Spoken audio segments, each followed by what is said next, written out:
गुप्त नवरात्रि की रहस्यमयी साधना और पंडित प्रदीप मिश्रा द्वारा बताए गए दिव्य उपाय। गुप्त नवरात्रि साधारण दिनों की तरह दिखने वाले लेकिन भीतर से अत्यंत शक्तिशाली साधना के दिन होते हैं। ये नवरात्रि वर्ष में 2 बार आती हैं, माघ मास और आषाढ़ मास में। इन दिनों देवी की आराधना खुलकर नहीं बल्कि गुप्त रूप से की जाती है।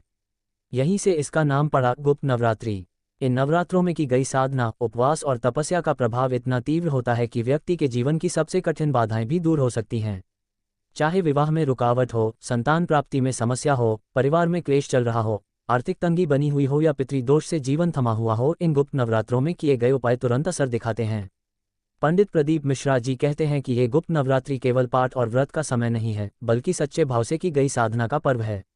जो लोग हर बार के नवरात्र में सिर्फ देवी के नाम से दीपक जलाकर संतुष्ट हो जाते हैं, उन्हें समझना चाहिए कि गुप्त नवरात्रि के समय साधना को गहराई से करना चाहिए। आषाढ़ मास की गुप्त नवरात्रि में एक पावन प्रसंग माता जानकी से जुड़ा है। जब माता सीता वाल्मीकि ऋषि के आश्रम में थीं, तब वे श्रीराम से वियोग में थीं। वर्षों से कोई संदेश नहीं, कोई समाचार नहीं। मन में दुख था लेकिन धैर्य बना हुआ था।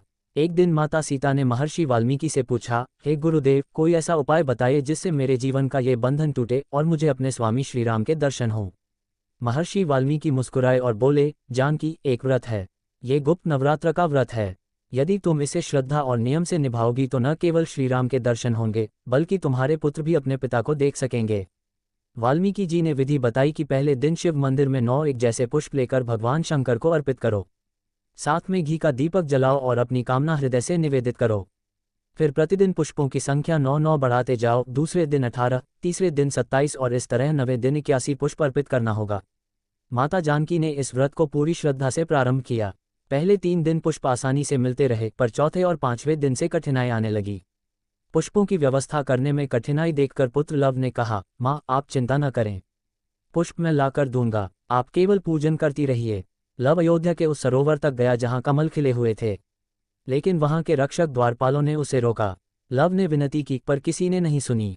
अंत में उसने बलपूर्वक प्रवेश किया, पुष्पों को तोड़ा और लेकर लौट आया। ये घटना जब अयोध्या के दरबार में पहुंची तो श्रीराम तक खबर पहुंची कि कोई बालक प्रतिदिन आकर सरोवर के सारे पुष्प तोड़ ले जाता है और सैनिकों को भी पीछे हटा देता है। श्रीराम ने आदेश दिया कि 9वें दिन पुष्प बाहर न जा पाएं। जब 9वें दिन लव पुष्प लेने पहुंचा तो वहां भारी सेना खड़ी थी, लेकिन उसने अपने साहस और भक्ति से सारे सैनिकों को परास्त किया और 81 पुष्प लेकर आश्रम लौट आया। माता सीता ने पुष्पों को भगवान शिव को समर्पित किया। उसी समय वाल्मीकि आश्रम में राजा श्रीराम के सैनिकों का संदेश पहुंचा कि यह बालक कौन है, उसे और उसकी माता को दरबार में हाजिर किया जाए। वाल्मीकि मुनि ने कहा, अब समय आ गया है मिलन का। यह व्रत सफल हुआ है। उन्होंने माता सीता से कहा, अब तैयार हो जाओ, ये साधना तुम्हारे जीवन का वह क्षण है जो सब कुछ बदल देगा। जब माता जानकी, लव और कुश के साथ अयोध्या पहुंची और श्रीराम के समक्ष आई तो सब मौन हो गया। श्रीराम की आंखों से अश्रु बहने लगे। वर्षों से बिछड़ी हुई पत्नी, पुत्र और गुरु सब एक साथ खड़े थे। पंडित प्रदीप मिश्रा जी इस कथा को सुनाते हुए कहते हैं कि यह व्रत केवल एक धार्मिक क्रिया नहीं है, ये भाव की तपस्या है। जिसने ये भाव रख लिया उसका जीवन स्वयं बदलता चला जाएगा। वे ये भी कहते हैं कि यदि आपके जीवन में किसी भी प्रकार की विघ्न, बाधा, कलह, वियोग या पारिवारिक टूटन चल रही है तो ये गुप्त नवरात्रि वह साधना का समय है जब आप सब कुछ ठीक कर सकते हैं। जो स्त्री महसूस करती है कि उसका पति किसी और स्त्री के प्रभाव में है, या कोई पुरुष जो देखता है कि उसकी पत्नी अब पहले जैसा प्रेम नहीं करती, तो ऐसे दाम्पत्य संकट के लिए इस गुप्त नवरात्र में हर दिन एक पुष्प शिव को समर्पित करें और सच्चे भाव से संकल्प लें कि परिवार को टूटने नहीं देंगे। जो लोग महसूस करते हैं कि उनके घर में पितृदोष है, उनके प्रयास असफल हो रहे हैं, तो उन्हें अमावस्या के दिन चावल की कटोरी में कपूर रखकर दरवाजे के बाहर रखनी चाहिए। सुबह उस कपूर को जलाकर चावल को किसी पेड़ की छाया में पक्षियों के लिए रख देना चाहिए। अगर रात्रि को नींद के 2 घंटे बाद तीव्र भूख लग जाए, लगातार बीमारियां आती रहें, कमाई से अधिक खर्च हो, घर में हर बात पर झगड़े हों, तो समझना चाहिए कि पितृदोष है। उसका समाधान यह है कि अपने घर के जलपात्र के पास एक कटोरी में चावल रखें और उसमें 21 दुर्वा की गांठें रखकर 7 दिनों तक पूजन करें। इससे पितरों को संतोष मिलेगा और उनके कारण जो अवरोध हैं वे हटने लगेंगे।